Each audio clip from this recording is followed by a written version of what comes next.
Hello, everyone. Welcome to Socialist Action Webcasts. This is webcast number 4 in the Spring 2023 series.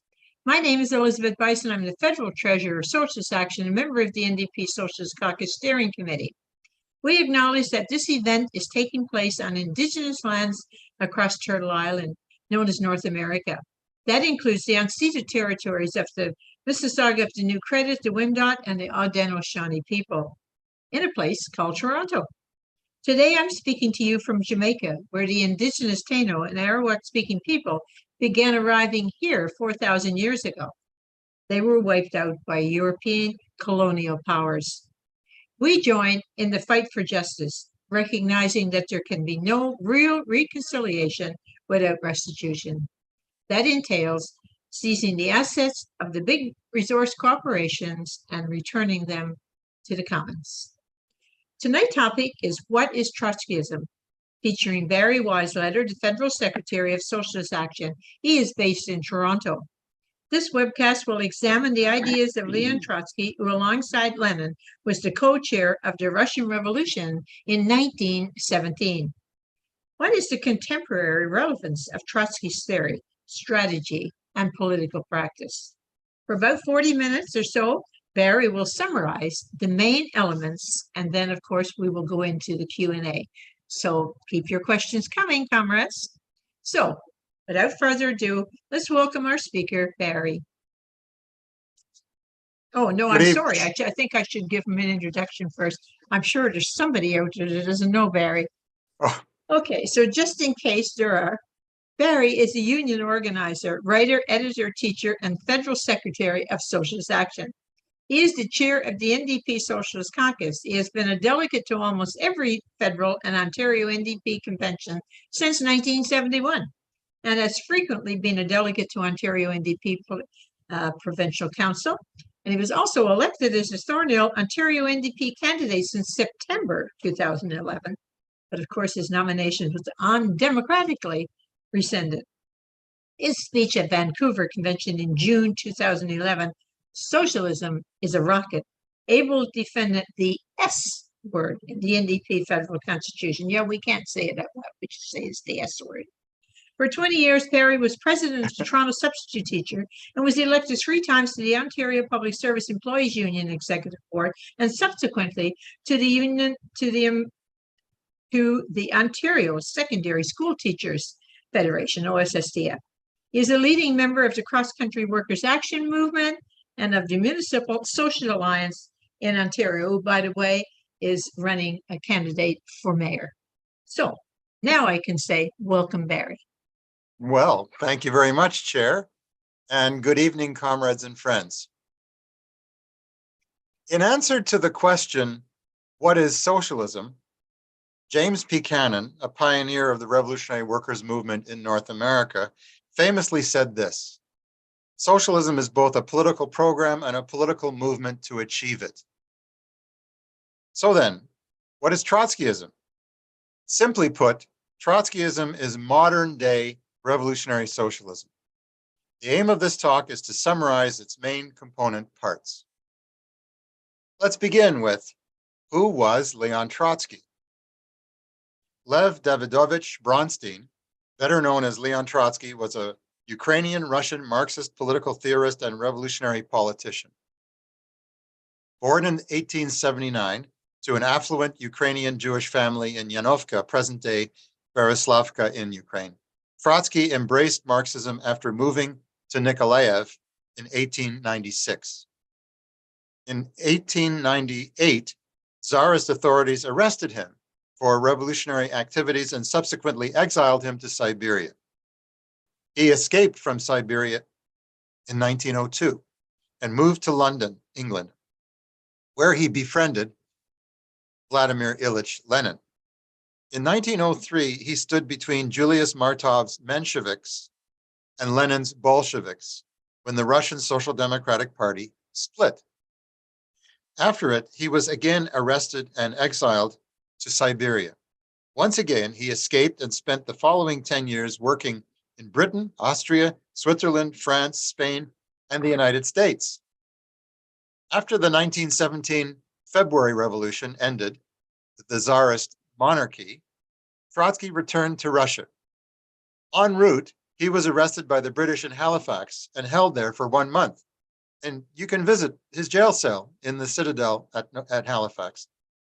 After Lenin adopted Trotsky's call for a workers' government and all power to the Soviets, Trotsky's own political organization fused with the Bolsheviks, and he became a central leader of the United Party.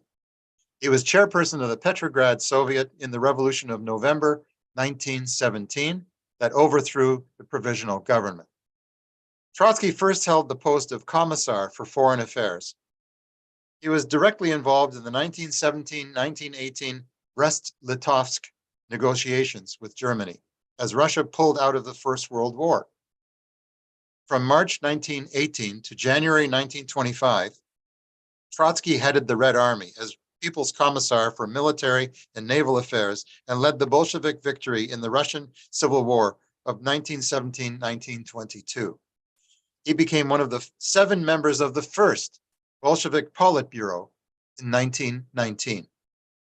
After the death of Lenin in January 1924 and the rise of Joseph Stalin, Trotsky lost his government positions. He was expelled from the Soviet Union in February 1929. He spent the rest of his life in exile, writing and organizing against the Stalinist bureaucratic dictatorship. In 1938, Trotsky and his supporters founded the Fourth International in opposition to Stalin's despotic and counter-revolutionary Comintern. After surviving multiple attempts on his life, Trotsky was assassinated in August 1940 in Mexico by one Ramon Mercader, a Soviet secret police agent. How did Trotsky's program provide both political continuity and a qualitative development of revolutionary socialism in the 20th century? Well, let's start with the thread of continuity. How did Karl Marx and Friedrich Engels lay the basis for scientific socialism? Its main components are dialectical materialism, to which historical materialism is closely related, the labor theory of value, and the idea of class struggle.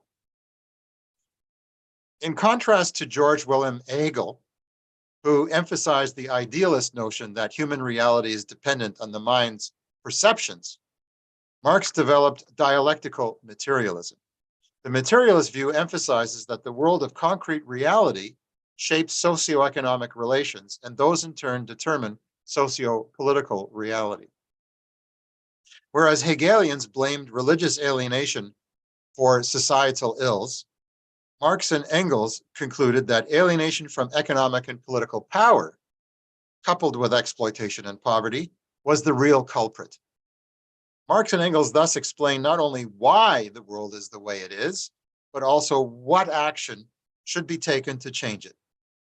In the Theses on Feuerbach, 1845, Marx wrote, quote, "The philosophers have only interpreted the world in various ways. The point, however, is to change it." Close quote. Marx and Engels explained human history in terms of systemic processes based on modes of production. This refers to the ways in which societies are organized to employ their technological powers to interact with their material surroundings. Historical materialism analyzes the specific structure and development of the capitalist economy.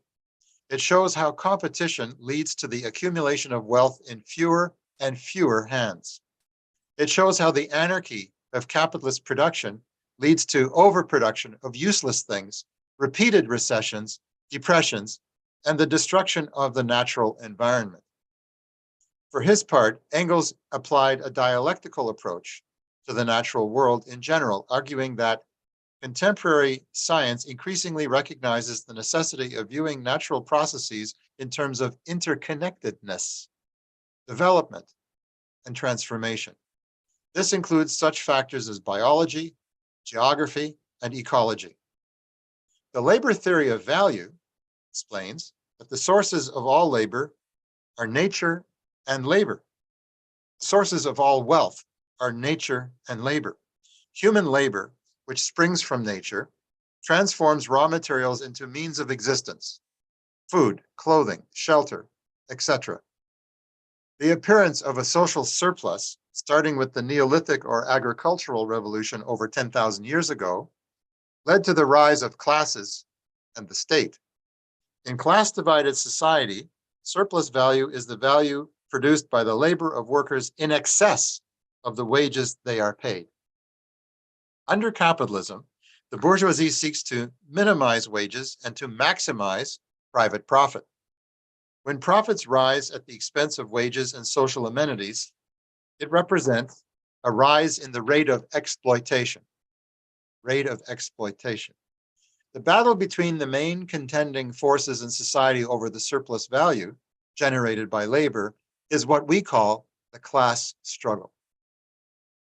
Quote, "The history of all hitherto existing society is the history of class struggles," quote, Marx wrote in the Communist Manifesto 175 years ago. The exception is the history of pre-class societies, as Engels subsequently noted. Quote, "Freeman and slave, patrician and plebeian, lord and serf, guildmaster and journeyman, in a word, oppressor and oppressed, stood in constant opposition to one another, carried on an uninterrupted, now hidden, now open fight, a fight that each time ended either in a revolutionary reconstruction of society at large or in the common ruin of the contending classes." Our epic, the epic of the bourgeoisie, possesses this distinctive feature. It has simplified class antagonisms. Society as a whole is more and more splitting up into two great hostile camps, with two great classes directly facing each other, bourgeoisie and proletariat. Close quote. Vladimir Ilyich Lenin, on these foundations of scientific socialism, advanced his theory of imperialism and his concept of the Revolutionary Party. Lenin described imperialism as the highest stage of capitalism.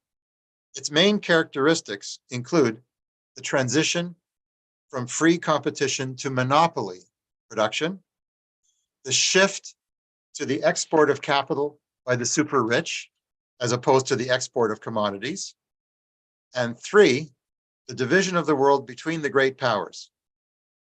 Lenin maintained that to bring the working class, the vast majority class, to power, a highly disciplined mass workers' party would be necessary to overcome the lying, cheating, and extremely violent state power of the minority ruling class. Trotsky, through his experiences between 1903 and 1917, realized that Lenin was correct about the need for a vanguard party. The Mensheviks and other tendencies subordinated the working class to the liberal bourgeoisie and to the landlords and to the imperialist war. Trotsky considered himself to be a Bolshevik Leninist, that is, an orthodox Marxist who recognized the need for a workers' party committed to a revolutionary strategy. And Bolshevik is the Russian word for majority because they had the majority at the Congress of the Russian Social Democratic Workers' Party in 1903 in London.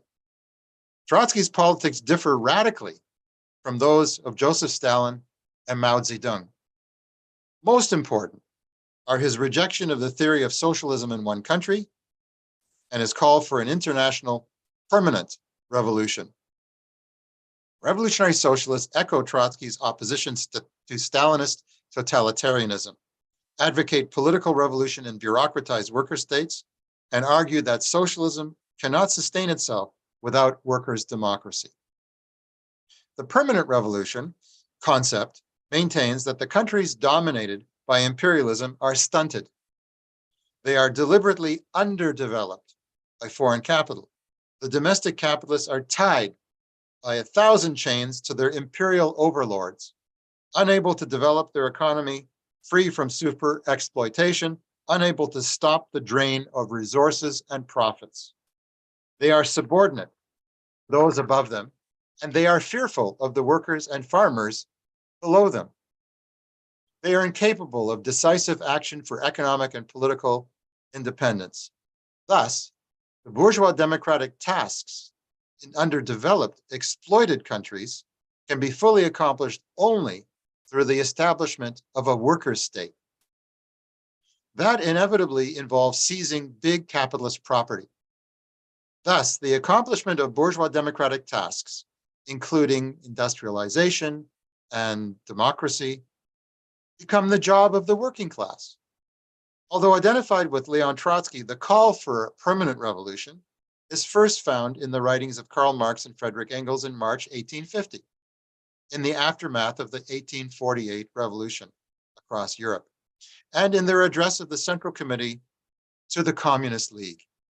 I quote, "It is our interest and our task to make the revolution permanent until all the more or less propertied classes have been driven from their ruling positions, until the proletariat has conquered state power, and until the association of the proletarians has progressed sufficiently far, not only in one country, but in all the leading countries of the world, that at least the decisive forces of production are concentrated in the hands of the workers. Their battle cry must be the permanent revolution." Close quote. Once again, Trotsky's concept of permanent revolution is that in backward countries, less developed countries, the tasks of the bourgeois democratic revolution cannot be achieved by the bourgeoisie. Why? Again, because the bourgeoisie lives in fear that the working class will not stop at the front gates of capital. Any effort to limit or curb the aims of the working class only perpetuates the system of inequality, racism, and war, demoralizes and demobilizes the masses, and emboldens the ruling rich to roll back workers' gains. Trotsky first developed this conception in collaboration with Alexander Parvis in late 1904-1905. The relevant articles were later collected in Trotsky's books, 1905, and in the book Permanent Revolution, which also contains his essay, Results and Prospects. The miserable state of the third world, aggravated today by climate catastrophe and global pandemic, shows that capitalism offers no way forward. Trotsky was a central figure in the Comintern during its first 4 Congresses. He helped to generalize the strategy and tactics of the Bolsheviks to newly formed communist parties across Europe and beyond. From 1921 onwards, the United Front, a method of uniting revolutionaries and reformists in common struggle while winning some of the workers to revolution, was the central tactic put forward by the Comintern after the defeat of the German Revolution. After he was exiled and politically marginalized by Stalinism, Trotsky continued to argue for a united front against fascism in Germany and in Spain. So, what are the main elements of Trotskyism? We've talked about the continuity. Now let's look at the main ingredients. 1, working class political independence. 2, the struggle against bureaucracy, Stalinism, and fascism.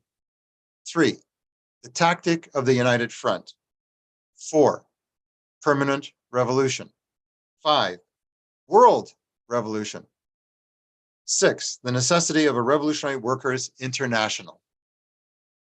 Let's look closely at those key elements one by one. Working class political independence is the principle of workers' independence from the capitalist class. It means no reliance on the capitalist state or on bourgeois parties and institutions. Workers should rely only on ourselves and on our own organizations. Yes, we fight for reforms. We do. Yes, we form alliances with other forces, even with non-working class bodies and campaigns, such as in the climate justice movement, for example. But we do so only as an independent working class party with full freedom of action. This means we act with full freedom of expression and the highest possible visibility.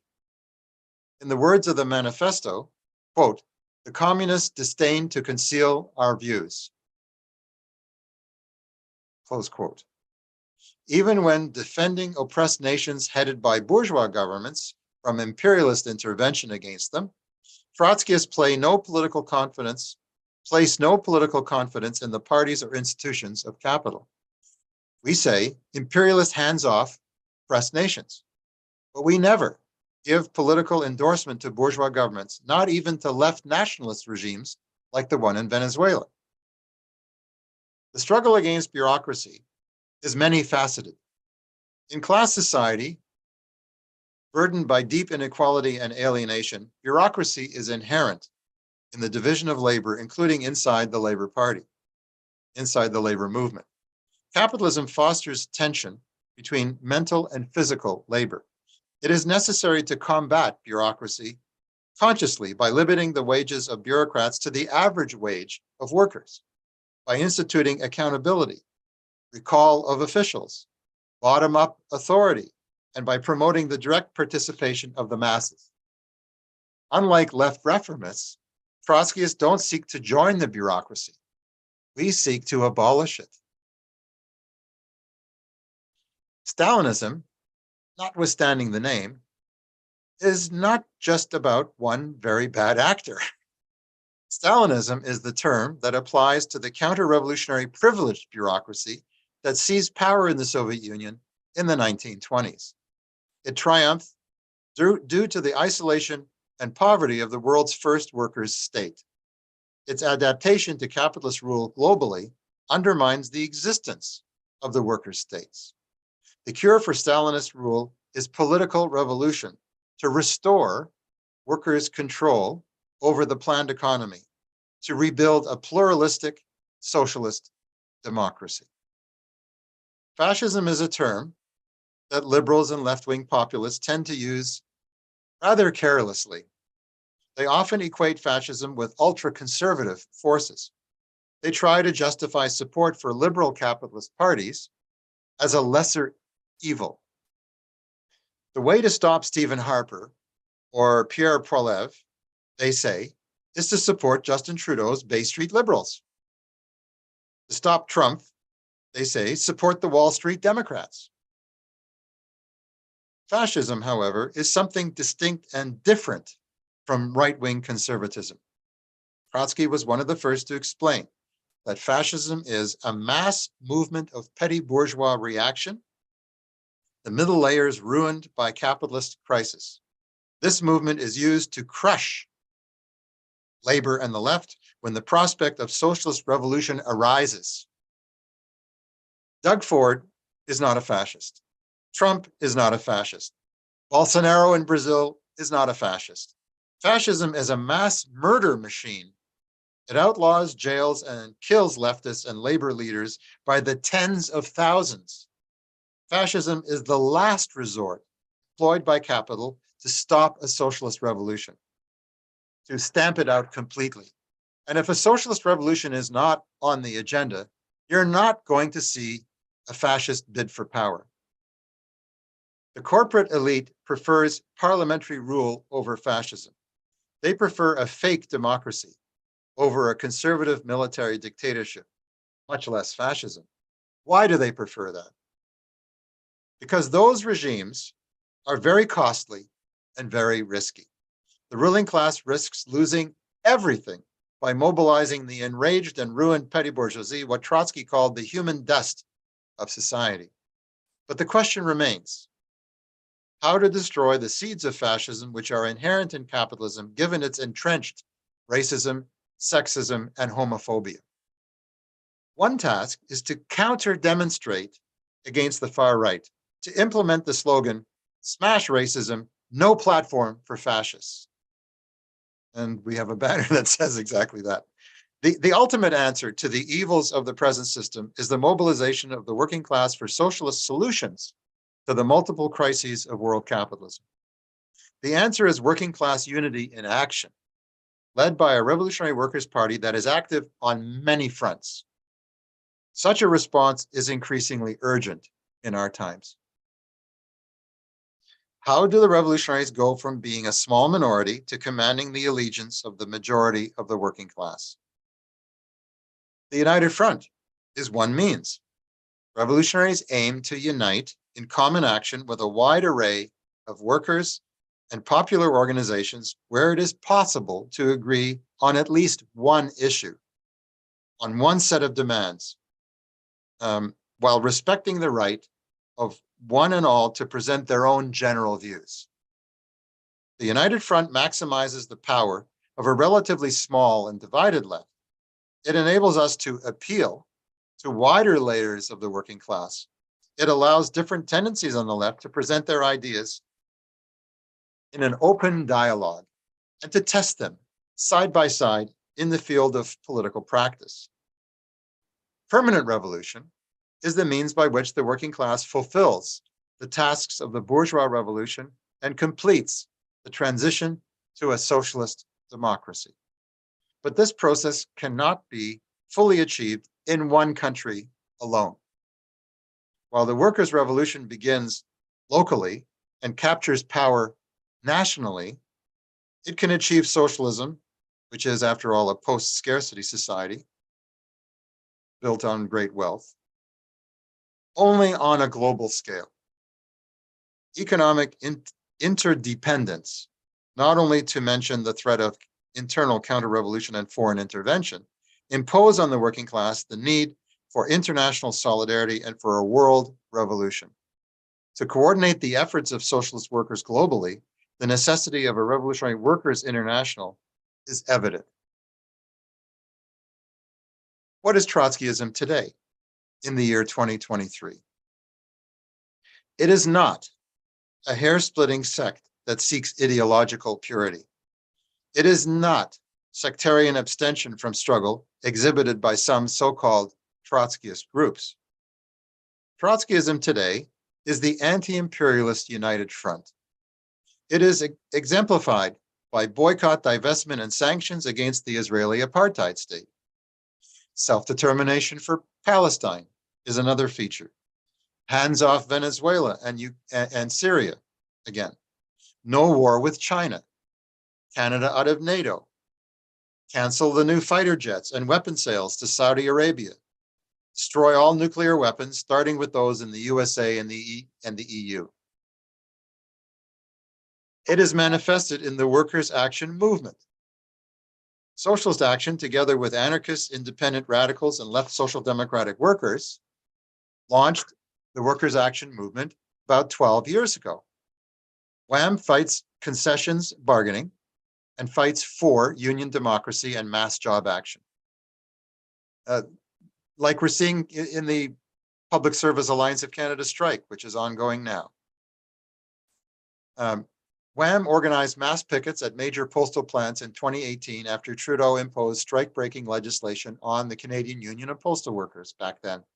WAM candidates for union leadership won up to 36% of the votes cast at the Ontario Federation of Labour Convention in 2019, and up to 17% of the votes at the Canadian Labour Congress Convention in June 2021. At the Ontario Federation of Labour Convention in fall 2021, WAM candidates for the top 3 executive posts got 27%, 17.4%, and 21.6% of the votes cast, respectively. At the same OFL convention, WAM led a revolt against ignorant and despotic behavior by the chairpersons at the convention. It set the tone for sharp criticism of the blatantly electoralist action plan, and it won a referral to demand employment insurance for suspended non-vaccinated workers.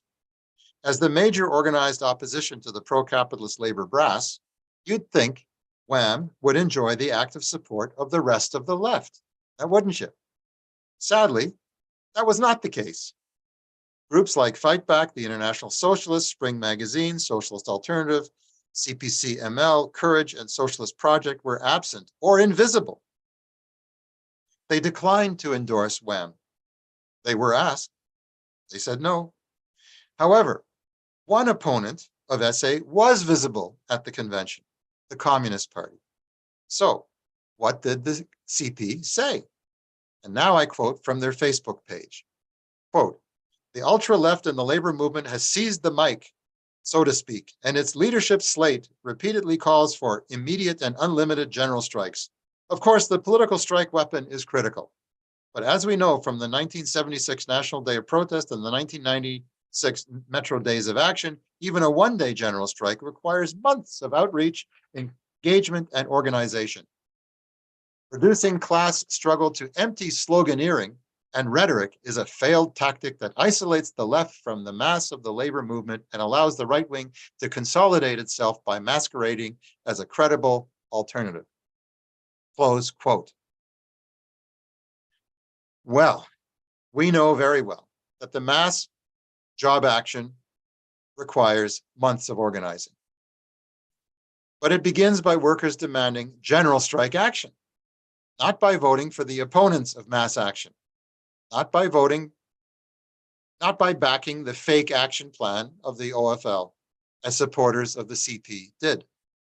While they condemn empty rhetoric, the Stalinists concretely seek an alliance with the liberal wing of the capitalist class on a Canadian nationalist basis. They strive to join the labor bureaucracy. This is not a new phenomenon. During the centenary celebrations of the Winnipeg General Strike, celebrated by that banner just behind me, which laid the basis for union recognition in Canada, the 2019 leader of the Communist Party said that the Winnipeg General Strike was ultra-left and doomed to failure. So why does the CP have an electoralist strategy? Because it aims to reform capitalism, not to abolish it. This is very clearly evident in the practice of Stalinist parties around the world, from France to India, Africa, and across Latin America. Trotskyism today is manifested in the NDP Socialist caucus. While the NDP is not socialist and never will be socialist, it is the only existing mass labor-based political party in North America.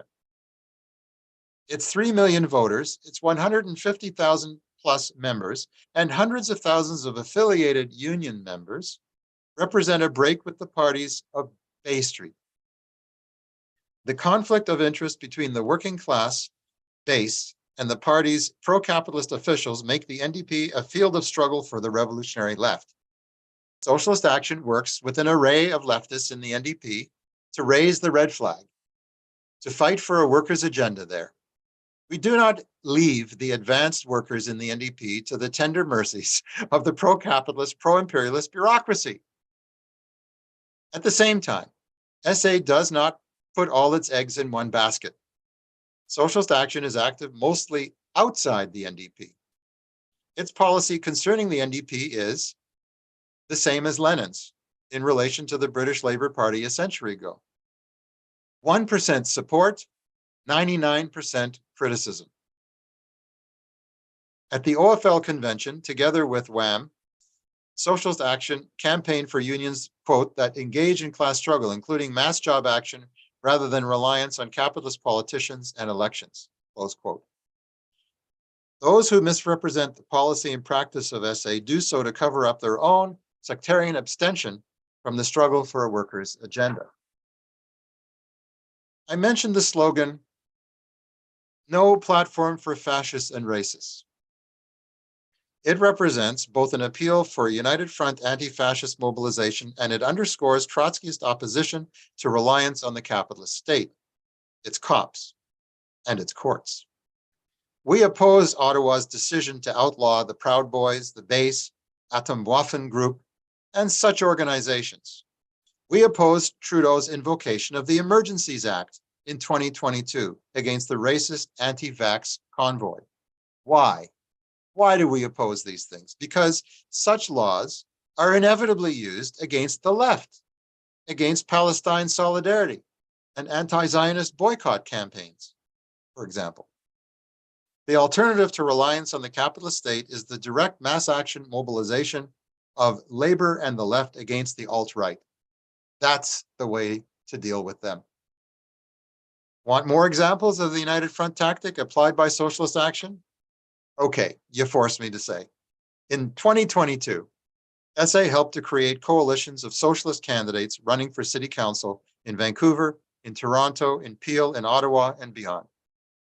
At a series of open conferences, Vote Socialist Vancouver and the Municipal Socialist Alliance in Ontario each adopted an extensive radical policy platform. The MSA, which is running Kiri Vadavelu for mayor in the current Toronto City election, it's a by-election, received thousands of votes last October, as did the Vote Socialist Vancouver on the West Coast. There's Kiri, our candidate for mayor in the Toronto currently. SA campaigns in solidarity with Indigenous people. No reconciliation without restitution. That's our slogan, and it's a transitional slogan. Why? Because objectively, it demands expropriation of the oil, gas, mining, forestry, and banking monopolies, along with the churches that ran the infamous residential schools. The needs of Indigenous people cannot be met by occasionally, lowering the Canadian flag or by Justin Trudeau appointing an Indigenous woman to be Governor General. The same is true concerning the climate crisis. There is no free market solution. Our program is for eco-socialism. That entails nationalization of the oil, gas, and natural resources sector in order to rapidly retool and shift away from carbon to sustainable green energy. SA demands money to meet human needs, not for the violation of civil liberties. We say defund, disarm, and disband the police and military for working class and community control of policing. We say defend and extend democratic rights, stop harassment of the houseless, full rights for migrant and immigrant workers, confront the ultra-right with counter demonstrations, end the incarceration of refugees, curtail state and corporate surveillance. So then, finally, what is Trotskyism today? It is socialist action.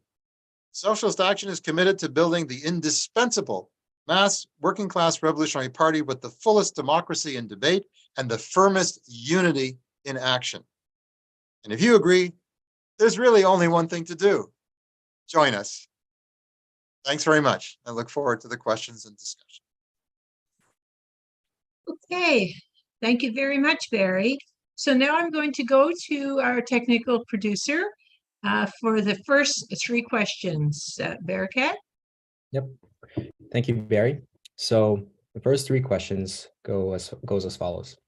First question is, explain Trotsky's defeat and the rise of Stalinism through a historical materialism lens. Second question is, why are there numerous Trotskyist groups in the world today? Third question is, can you provide more information and details on the concept of dual power in workers' government? Thank you. Okay, Barry, you have up to 6 minutes. Okay, thanks for the questions. They're good ones. Here we go. Trotsky's defeat and the rise of Stalinism. It wasn't just a defeat for Trotsky, it was a defeat of the working class, which was exhausted by the Civil War, by the preceding First World War, and by the incredible backwardness and poverty of the Soviet Union, the new and first workers' state in the history of the world. The Paris Commune lasted, less than 2 months in 1871, but this workers' state was more long-lived, but it faced material shortages. The defeat for workers' democracy was due to the fact that the most courageous and firmest fighters to defend Soviet Russia from the German armed forces died on the battlefield. They volunteered to go to the front. They knew what was at stake. They were willing to sacrifice everything. And many of them paid the highest price. So this stripped away a layer of the conscious element that were the delegates to the workers, soldiers, and sailors and farmers' councils, the Soviets, that ruled the young Soviet Republic. That put the revolution at a real disadvantage, but it also promoted some negative tendencies, as you can well imagine. Trotsky explains this in his book,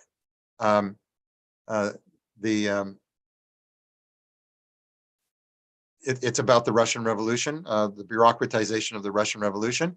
And he says, imagine, there's shortages, people line up for scarcities, someone has to police the line of those waiting for bread.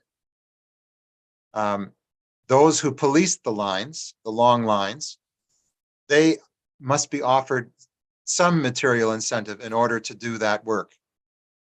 Therein crystallizes the interest of a privileged bureaucracy. But on a grander scale, in the state as a whole, the ruling elite become detached from the working class. Workers' democracy is in decline. It deteriorates. Privilege percolates upward and spreads across the bureaucracy.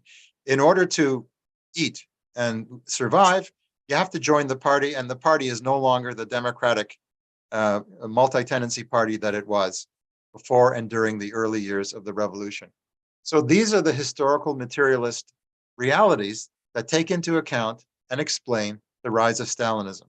Stalinism was a response to poverty and the isolation of the first workers' state in the world. The reduction in workers' democracy and the persecution of the left opposition was instrumental to the consolidation of the Stalinist bureaucracy. And this bureaucracy wasn't just a privileged bureaucracy with the same views as its predecessor revolutionary leadership of the Bolsheviks. It abandoned those views. It reinstituted the idea, instead of internationalism, world revolution, they instituted socialism in one country. Instead of relying on the forces of the working class leading the poor peasantry, they said you have to ally with the progressive bourgeoisie, even in the industrialized countries of Western Europe, to foster better trade terms between those rulers and the leadership of the Soviet Union. They sacrificed the workers' revolution. They turned the communist parties around the world into just outposts for the Stalinist bureaucracy, diplomatic outposts. Number two, why are there numerous Trotskyist groups in the world today? Well, you can ask the question, why are there numerous Stalinist groups? Why are there numerous liberal groups? Why are there numerous conservative organizations and parties? Why is the Republican Party in the United States about to split? The reason why there's a multitude of different parties in every political tendency is because there's disagreement over what to do next. And sometimes the experience is not an adequate teacher when the divisions are very, very deep. And so parties divide to test the different conflicting ideas in the field of practice. I'm not advocating splitting. I'm just saying this is why it happens. And in terms of the Trotskyist left, which is, with the exception of a few places like Argentina, France, historically Sri Lanka, Trotskyist parties tend to be small, in the hundreds, even in the dozens. And so sometimes sectarianism creeps in, and leaders of different currents within these small parties exaggerate their own importance and exaggerate the importance of finding a road to the masses and de-emphasize the united front. It seems like some sectarian tendencies, and this is true in Stalinism and liberalism and other currents, not just the Trotskyist left, think that those who are closest to them are a bigger enemy than the system and the bourgeoisie itself. So they lose a sense of proportion. That becomes a tragic problem.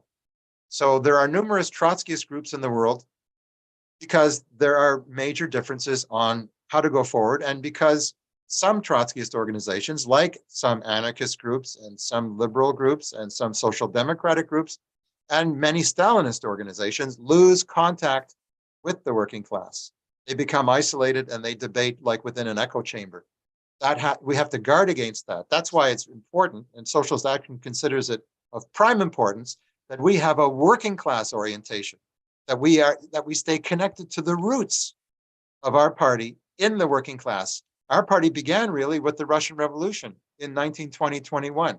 And we trace our political and historical continuity to that time, and oppose, of course, the deformations and errors, blunders and atrocities that were committed by leaders of some of our predecessor parties. We learn from history, because if you don't learn from history, you're doomed to repeating it. Can I provide more information and details on the concepts of dual power and workers' government? Yes. Well, the concept of dual power began to be considered and discussed in light of the experience in Russia, the revolution of 1917. But actually, it began 12 years earlier, in 1905, with the mass movement that challenged Tsarist rule although it didn't displace the bourgeois semi-feudal apparatus of that country.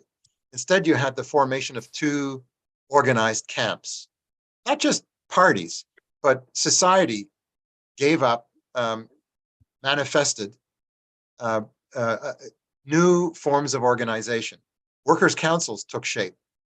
Representatives from factories, other workplaces, farms, and the army came together to discuss the future of the country, disrespecting the authority of the Duma, the fake parliament of the Tsar, and the parties that focused on that. So there were really two states competing. Which will rule? The workers' councils or the old bourgeois semi-feudal apparatus? So therein lies situation of dual power. Some revolutionaries have said to me over the years, what we need is a situation of dual power. Actually, we don't. What we need is to see an organization of the masses in favor of self-governance at the factory and neighborhood level, proliferated across the country and organized on a national and international basis. We need to see that, not a perpetuation of dual power, because after a while, where there's two classes clashing in competition to see which structure of society will prevail, one will succeed and the other will fail. We want the worker side to succeed, prevail. That means we don't want dual power. What we want is workers to triumph in a dual power face-off, to win and form a workers' government, to take charge of society, to begin to reshape it with the correct priorities that meet the needs of the masses. So workers' government is a government of one or more revolutionary workers' parties that are prepared to take inroads into the power and privilege of capital. A workers' government does not necessarily mean a workers' state. We saw workers' governments take shape, in Cuba in 1959, 60, 61, and in Algeria around the same time. And in the case of Cuba, the Castroists drove the revolution forward from workers' government to workers' state. They expropriated the bourgeoisie, the landlords. They democratically distributed the land, and they instituted many progressive programs, including literacy and healthcare. In Algeria, the Ben Bella government was not able to go beyond a workers' government, that is a revolutionary cabinet, if you will, in a still existing capitalist state. They couldn't go beyond it. They couldn't break through, either because they lacked the concept or they lacked the forces or both. So workers' government does not mean workers' state, but it is a step in the path, which can become a decisive step. If the workers' government is confronted by strikes of capital, for example, as the Allende regime faced in 1972-73 in Chile, the task is to favor the workers' self-organization and to arm the workers to defend themselves, not because we want violence, but because it was evident that the fascist right and the military and the right wing of capital, backed by the US, Washington, they would unleash a ferocious terror against the working class, and it cost 20,000, 30,000 lives. The soccer stadium in Santiago de Chile was filled with leftists who were murdered systematically. If they had been equipped and prepared, they could have stopped that and overcome. But instead, the left there was divided over whether to try to co-opt some progressive officers of the army and progressive sectors of capital. Instead, they just weakened the resolve of the reformist government, the Unidad Popular, which fell to the hammer blows of the ultra-right backed by Washington. So workers' government can become a workers' state only under the leadership of a revolutionary party which is deeply rooted in the working class and is determined to go all the way, transform society. Okay, thank you, Barry. So we're going to go back to our technical producer now for 3 more questions. Erica? Thank you, Barry. So the first question is, what role did Trotsky's wife play in the Bolshevik movement? Second question is, what did Trotsky think of Rosa Luxemburg? And the third question is, what did Trotsky think about the fact that socialists and Stalinists in Spain did not unite and allowed fascists to win? Okay. Okay, this time you have 7 minutes. Up to 7 minutes. All right. Tell me when I've got a couple left, okay? So I can try to measure my response. What role did Trotsky's wife play in the Bolshevik movement? When Trotsky was exiled to Siberia, he was married to one woman and had children. But later, he married another person. I think his second wife, as it were, was more active in the political movement, Natalia. I can't say, exactly what role she played in the Mezrayonstrikaya, the interurban group that Trotsky led that eventually merged with Lenin's Bolshevik Party in the early summer of 1917.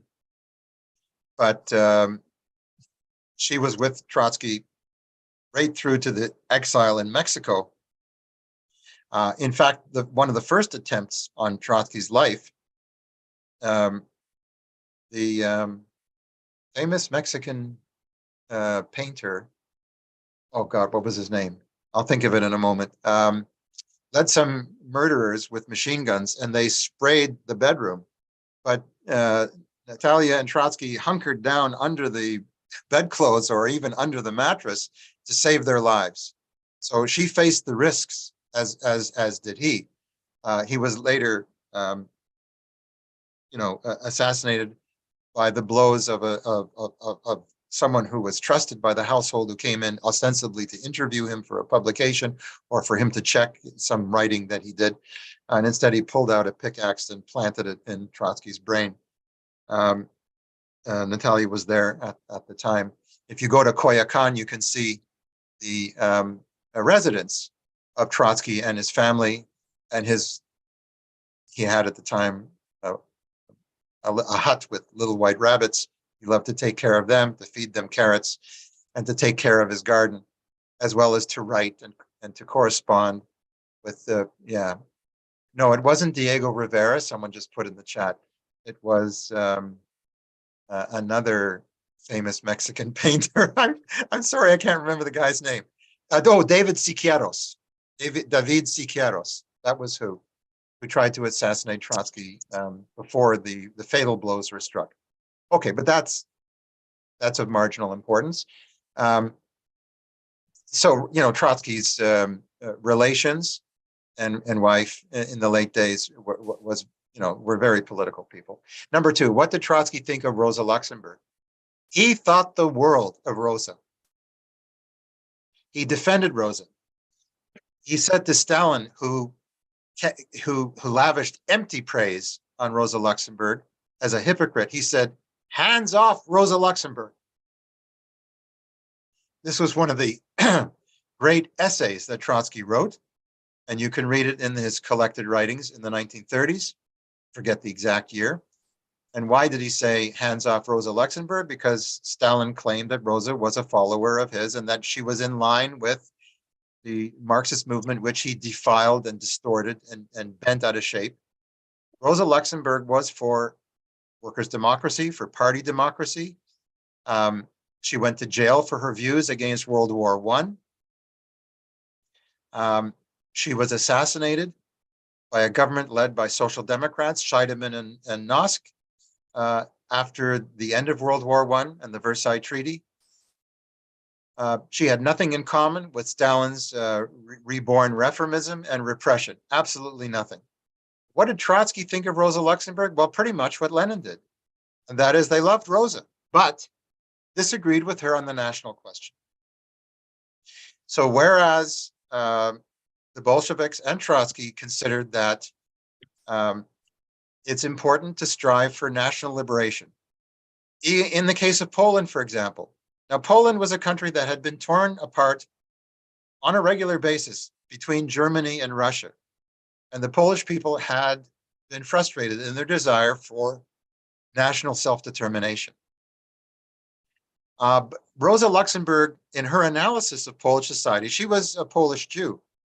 She later, spent most of her political active life in Germany. But in terms of Poland, she emphasized that there's a bourgeois class, allied to a feudal remnant class that claimed to be nationalist, and they were wholly, reactionary, anti-Semitic, arch-Catholic reactionaries, and this colored her view of nationalism. So she was not inclined to take up the cause of national self-determination, national liberation of the countries that had been prisoners of the big powers in Europe or elsewhere. So, Lenin and Trotsky disagreed openly, honestly, in a principled way with Rosa on those points. They're also a bit skeptical about her views on the economy, her analysis that capitalism will kill itself because of its development of monopolistic features. The great Marxists were divided on this question and didn't think that 1 minute. capitalism would simply implode, that it would require the action of the working class, a political solution to an economic problem. But Rosa Luxemburg was great, one of the greatest leaders of the workers' movement of all time. Now, what did Trotsky think about the fact that socialists and Stalinists in Spain did not unite and allow fascists to win?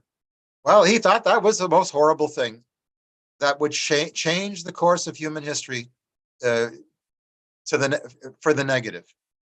And he wrote a book, The Struggle Against Fascism in Germany, many articles together with a brilliant introduction by Ernest Mandel. It's on the shelf of books behind me, and everyone should read it to understand that Trotsky believed and demonstrated, in his writings, that the Stalinists made a colossal historical error by saying that the Social Democrats were social fascists, that they were the biggest enemy of the working class, a greater danger than the Hitler-led Nazis. Believe it or not, that's what the German Communist Party argued, that the Social Democrats were social fascists and were a greater danger to the working class. And therefore, you could not unite with the Social Democrats against fascism. This is crazy, because the fascists were determined, and said so openly, to destroy the workers' movement. They didn't care whether you were a communist or a social democrat. They were going to kill you if you were an activist, if you were a labor leader, if you were a feminist, if you were a Jew, a member of the Romani people, if you were physically or mentally disabled, suffering a disability. They were out to kill all of the imperfect creatures, as they called them, the Untermenschen, and the political dissidents. So the need was to unite against the fascist danger. This, the Stalinists absolutely refused to do. In fact, the Stalinist leader at the time said, "Don't worry, Hitler's come to power. After his turn, we'll be next." But there was no next. Not until the end of World War II. And by then, the left had been destroyed by all sides in the war. And, liberals and social democrats prevailed in Germany. Germany was the most politically advanced country, the birthplace of Marx and Engels. And that was no accident. So Trotsky thought that the action of the Stalinists in refusing to unite with the Social Democrats and the broad movement in an anti-fascist united front, not a popular front, no alliance with the liberals, but an anti-fascist united front of workers' parties and institutions, was a high crime committed by the Stalinists against the world working class. If Germany had gone socialist, the world would be socialist today. It's as simple as that. It was the it was the most industrialized country with the most advanced political knowledge and culture. Spain was another example of the failure of the left to unite against the Franco forces, the fascists in Spain. I think I'm probably used up all my time. But It's okay. Continue. Another minute. I'll give you another minute. In Spain, a popular front was formed. And while workers seized the factories and farmers seized the land, Popular Front, to curry favor with the small Liberal Party, to keep it in the government, they had to appease the Liberals. They had to reinforce and respect and defend private property. So the government said, you're going to have to give back those factories, and you're going to have to give back that socialized land. The Popular Front was the undoing of the workers' revolution. There was a working class revolution in Spain between 1936 and 1939, particularly in the first 2 years.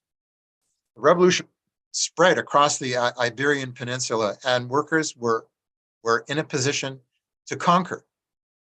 But the government held them back. And the great crime of the anarchists during that period was that, well, anarchists, it's like herding cats. They all go in different directions at all times, but leading anarchists actually entered the bourgeois Popular Front government and helped to carry out or turned a blind eye towards the attacks and the disarming of the working class. And while the Popular Front liberal government was disarming its own working class, Italy and Germany were feeding Franco, giving him the arms and the supplies in order to smash the working class in Spain. And that was a warning. What happened in Spain would happen across Europe and around the world, unless workers found their own path to stand up in unity against the fascist danger. And that's where Trotskyism stands more firmly than any other political tendency on earth. Okay. Thank you, Barry. Bearcat, 3 more questions, please. Yes. So the first question says, explain revolutionary breaks. Capitalist ideology teaches us tomorrow will be the same as today, but there are revolutionary breaks. So, and then question 2 says, the Bolsheviks were a small minority in the Soviets until very quickly they became a majority, based on being the only party opposed to the war and supporting land reforms for the peasants. And then True. question, it seems like more of a statement.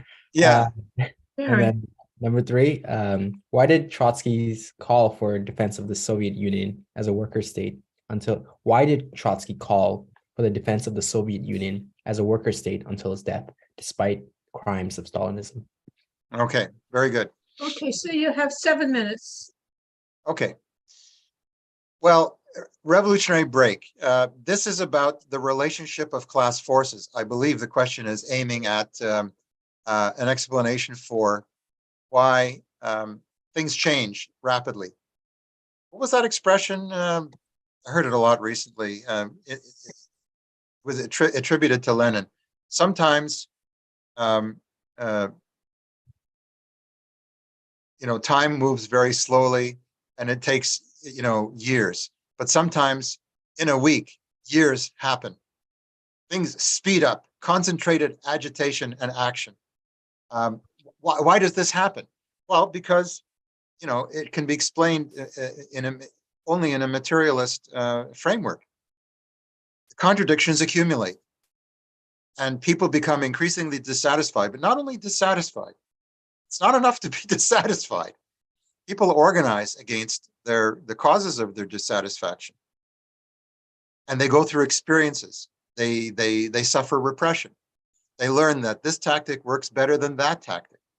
They accumulate experience, and they form revolutionary parties.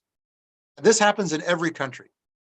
Whether you like it or not, people draw conclusions like, We can't win alone. We can't win as a group of tenants fighting a bad landlord. We can't deal with the environment, as just one region or one city or one town.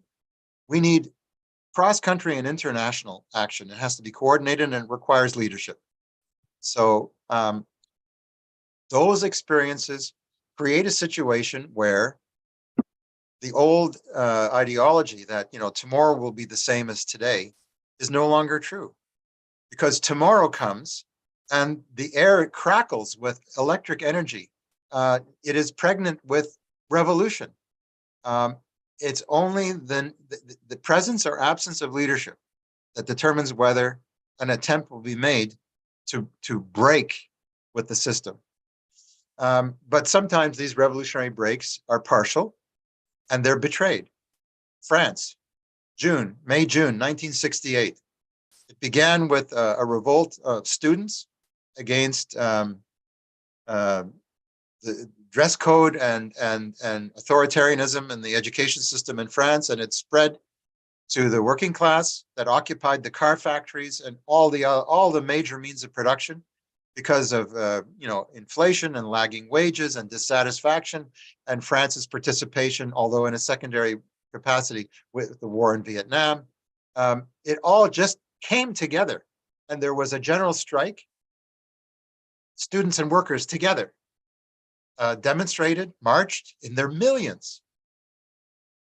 But the main workers' parties, what was their position? The Socialist Party was really in a state of disintegration, but the Communist Party was not. The Communist Party of France had a different agenda. What was the agenda of the Communist Party of France?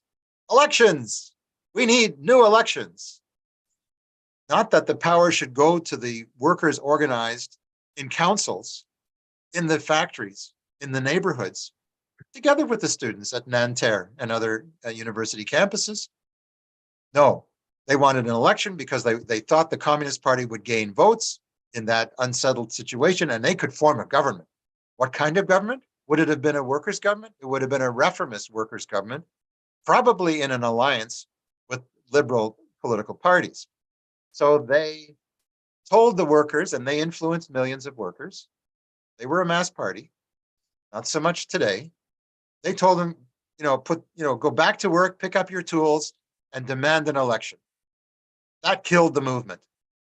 So, there can be a revolutionary break, and it can succeed with firm, revolutionary leadership, clear program, revolutionary strategy intact.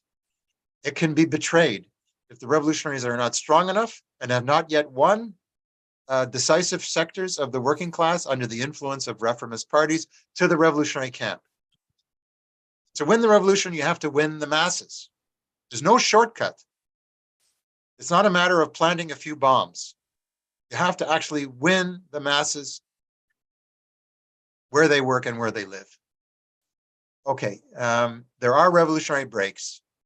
Is there a revolutionary break on the agenda today? I can't say. I would have to have an in-depth materialist analysis of every one of the 200 countries around the world to be able to say, well, here we're closest to a revolutionary break. But breaks don't hide. 2 They minutes. become apparent. They become apparent. And then what is our task? Let's say in Canada, where there is no imminent revolution, our task is to organize solidarity. And solidarity takes the form of explaining to our working class why there's the struggle of the revolutionaries and the working class elsewhere is just and fair and should be supported, and also to prevent our state from sending weapons and soldiers against the revolution elsewhere. Okay, the analogy today is opposition to NATO and increased war spending, the F-35 jets, the warships that the Trudeau government is outfitting as part of its obligation to NATO to wage an unjust war in Eastern Europe. NATO expanded east against up to the Russian borders with nuclear weapons. The Russian response 1 minute. was inappropriate, but correct only to the extent that they defended the Donbass people, who had been under 8 years of blistering attack that killed thousands and displaced hundreds of thousands. defending them was just, but beyond that, it was war crime, and both sides are committing war crimes, and we have to demand, as we did in World War I, for negotiations and for an end to the war, and to turn the imperialist war into a civil war. That is, for workers in each of the countries to struggle in their own interests. The Bolsheviks were a small minority in the Soviets until very quickly they became a majority based on being the only party opposed to the war and supporting 30 land reform. seconds. Well, that's a statement, and it is absolutely correct. I hope everyone reads the statement in the chat, because it's exactly why the Bolsheviks went from, they weren't a small minority, but they were, they had a party of tens of thousands, and they became a party of 200,000-300,000 in the fall of 1917. And that was enough, rooted in the working class and across a very big, well, the biggest country in the world, to make a revolution. They were able to grow that strength. And they were able to do it because of their position on the war and on the need for land reform. And why did Trotsky call for the defense of the Soviet Union as a worker state until his death, despite the crimes of Stalinism? Because the word, You have the to phrase, wrap up, Comrade. worker state, it's a state based on property relations that correspond to working class rule. You don't just toss that away. What you need in that instance is not a social revolution to nationalize the means of production. They're already nationalized. What you need is a political revolution, not a social revolution, a political revolution to get rid of the bureaucratic caste, the bureaucracy that rules violently in a totalitarian fashion at the top, and replace them with the democratic elected representatives of the working class to restore political democracy. And that's why Trotsky and the left socialists today still defend worker states, even if they're heavily deformed, like the Chinese state is, Thank you, in order Barry. to reinstitute workers' democracy through political revolution. Thank you. Going back to Barakat for 3 more questions, please. Yes. So next 3 are, first, can you explain the Moscow trials, eliminating the last of the revolutionary Bolsheviks? Second one is, how does Trotskyism differ from Maoism? And then number 3, did Trotsky have an idea on the destruction of the environment by capitalism? Thank you. Okay, you have 6 minutes, and please stay within the 6 minutes. Thank you. Okay, these are big questions. How can you explain the Moscow trial? The Moscow trials were an extension of the bureaucratic dictatorship of the Stalinist privileged caste in Soviet Russia, in the Soviet Union. The Moscow trials were an abomination. Not only did they put on trial completely innocent people, they were charged with being counter-revolutionaries simply because they fell out of favor with Stalin's regime. More than that, they were tortured and they were forced to self-incriminate. They were forced to make statements about their own culpability, which they did not even believe themselves. Because the regime, kind of like, 1984, the then horror story of a future world where Big Brother, changes the way you think, forces you to change the way you think, the way you are, not just, by imposing policies undemocratically, but actually, screwing them with the mind of people.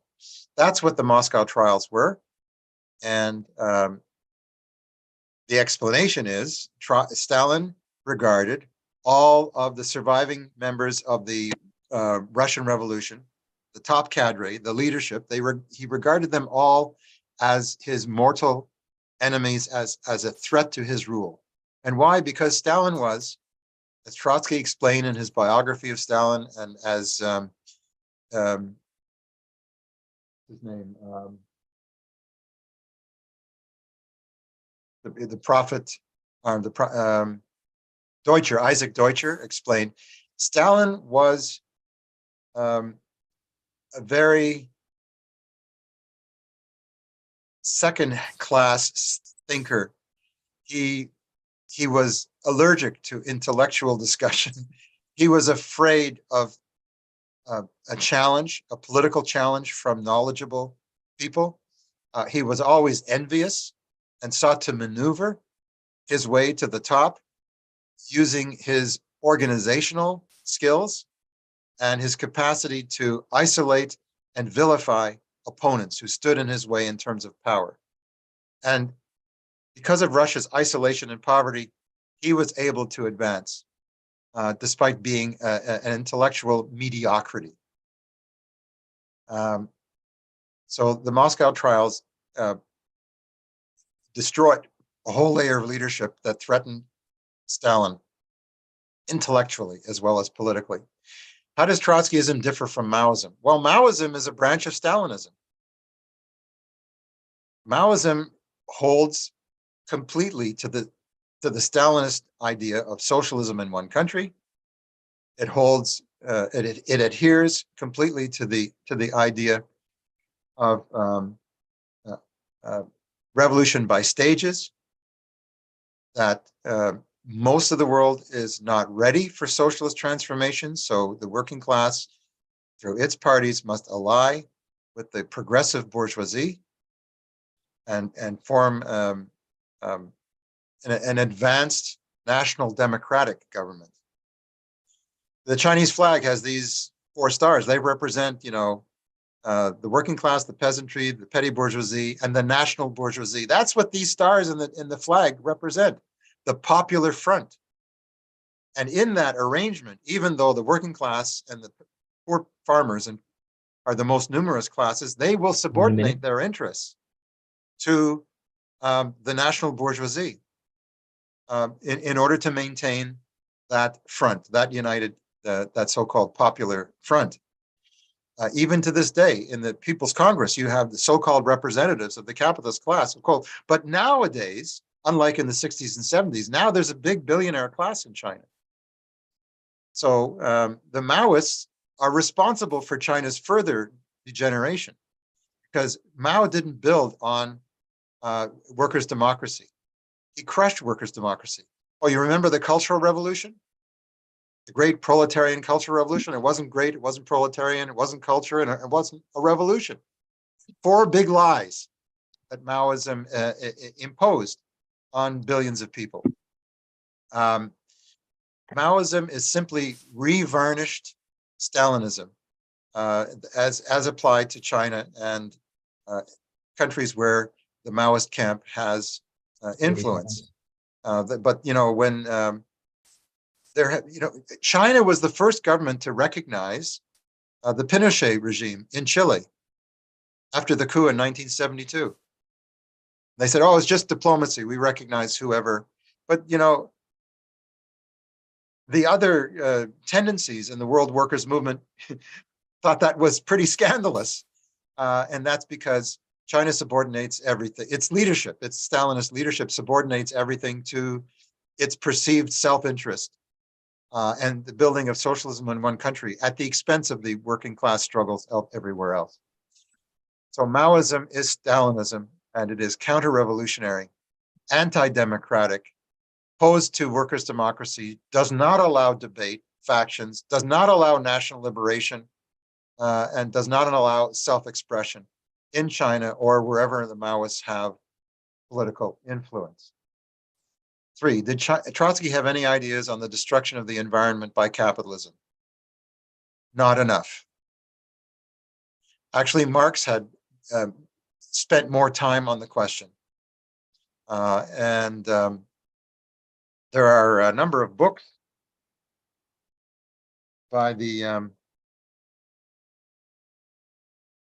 author of the lead editor of Monthly Review, John Bellamy Foster, on Marx's ecology.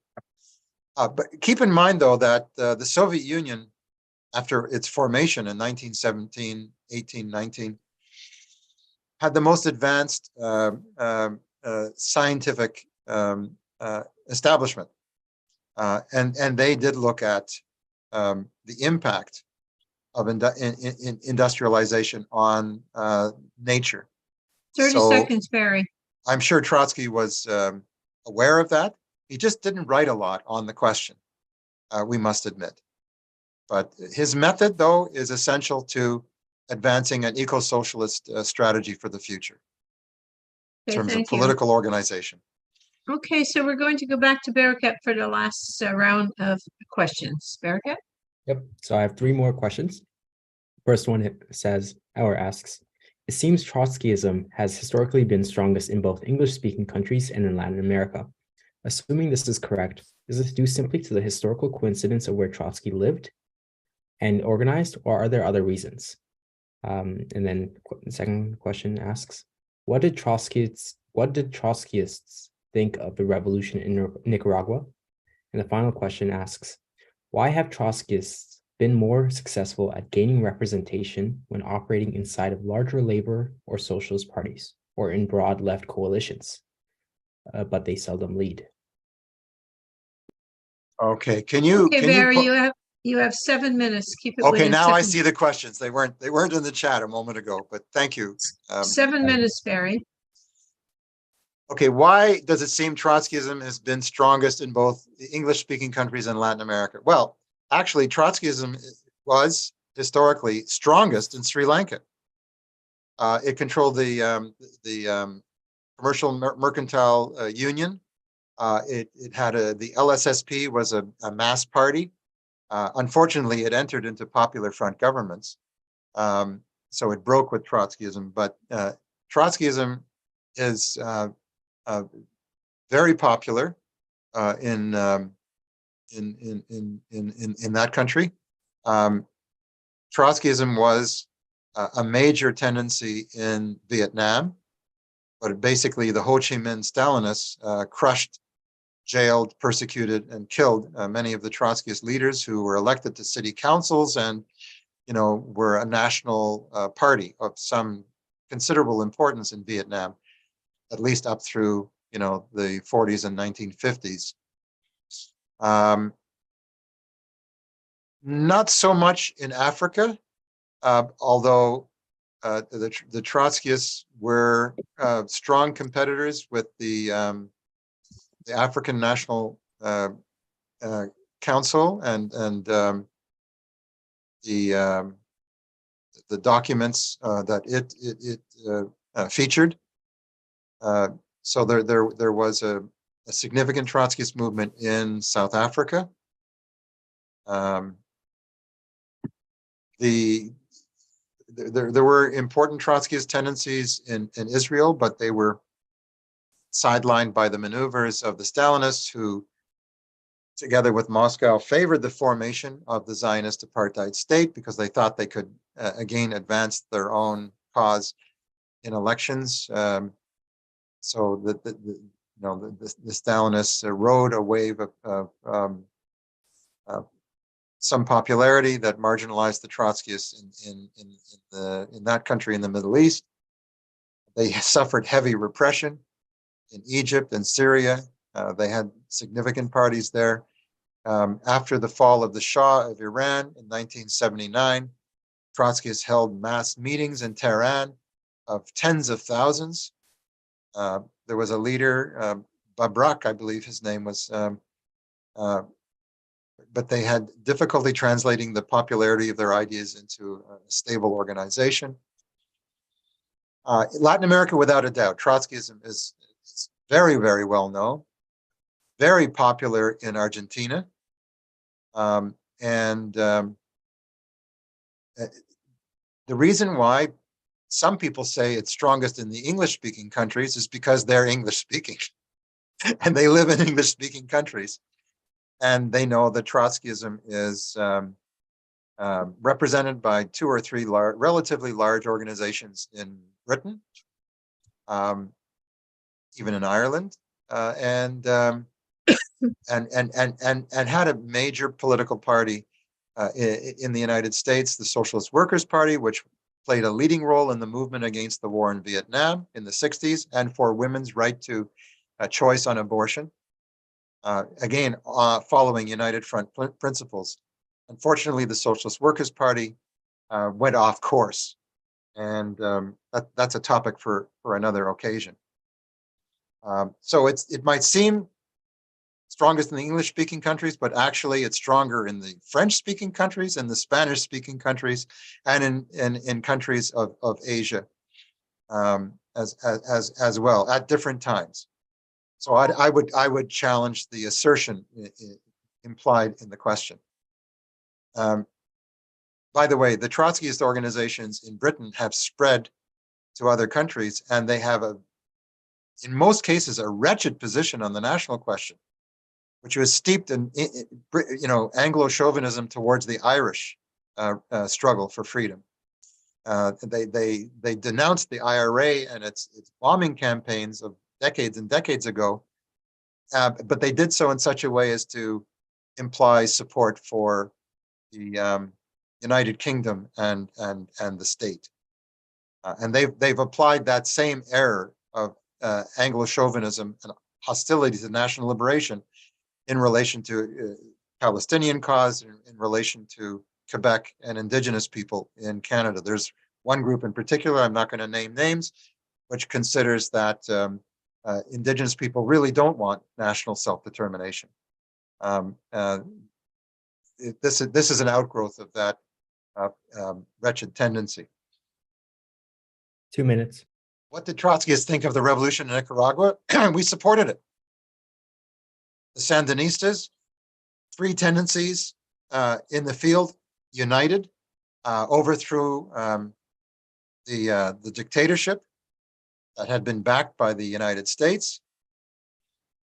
Somoza, they instituted a partial land reform, a very backward economy, not a lot of industry in that country, Nicaragua, to nationalize and to transform. And of course, the Contra by the US to cripple the Nicaraguan economy took a great toll. And the Sandinistas went from being a revolutionary organization to being a social democratic electoral party. But we supported the revolution in Nicaragua. I know many of my friends went down to Nicaragua for a short time or a long time to help with teaching, to help with physical labor in the countryside, in the cities, to assist the Sandinista party. But again, Nicaragua, like Algeria, is a case of another country where there was a revolutionary break, but you didn't have a unified, clear, strategically clear revolutionary party with mass support that was capable of going all the way, to go from workers' government to workers' state. Nicaragua didn't consolidate a socialist revolution. It sort of sat on the fence, and there was no counter-revolution internally because the Ortegas kept their military apparatus from the revolutionary victory intact. That stayed the hand of the right wing, but it didn't stop the US embargo. Anyway, bigger story for another time. Why have the Trotskyists been more successful at gaining representation when operating inside of larger labor or socialist parties or in broad left coalitions, but they seldom lead? Well, it's hardly surprising that, the NDP leaders or trade union leaders don't just say, well, you Trotskyists, you have a pretty good idea there. We like your spunk. We're just going to, step back and let you take the leadership. No, they fight tooth and nail. They would rather destroy their party than allow socialists, especially socialists of our kind, to lead, because they know that it would bring about a revolutionary transformation of society, and they're opposed to that. 30 seconds. So we are successful at gaining representation and recruiting lots of workers, students, young people, feminists, to the revolutionary left, to socialist action in the New Democratic Party and similar labor and socialist parties around the world, because there's a contradiction there between the pro-capitalist views of the leadership and the anti-capitalist interests of the rank and file, including their electoral base.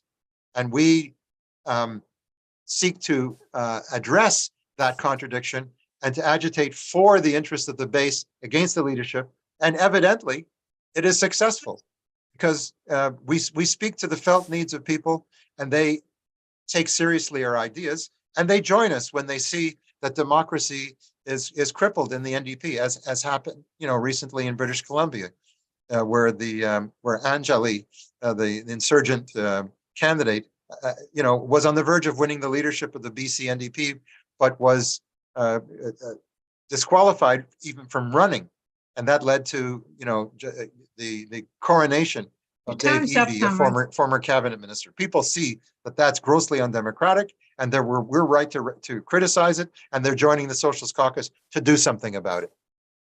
Thank you. Okay, comrades and friends, if you agree with what you heard during this program, please join Socialist Action. Just sign up at our website, www.socialistaction.ca, or by calling 647-986-1917. Easy to remember. 1917 was the year of the Russian Revolution. Or if you want to consider being a supporter of Socialist Action News Report, which we will send to you online, you can also look up our website, or you can look up socialistactioncanada@gmail.com. Or once again, call us at 647-986-1917. So a special thanks to Barry, who was our speaker tonight, and also our political producer of the series of webcasts, and of course to our technical producer, Barakat Gouda in Vancouver. This show has been recorded and can be seen on the Socialist Action YouTube channel. The next webcast will be the Socialist Action Spring Education Conference on Sunday, June the 4th. That is the next scheduled one, unless we decide to do one in May, and you will be informed in lots of lead time. The agenda and link will be posted on the SA website. So that's Sunday, June the 4th, starting at 1 p.m. There will be 3 sessions, one at 1, one at 4, and one at 7. So you can join for all 3, or pick and choose the one you would like to listen to. In the meantime, please be safe, stay healthy, and stay active. Bye for now.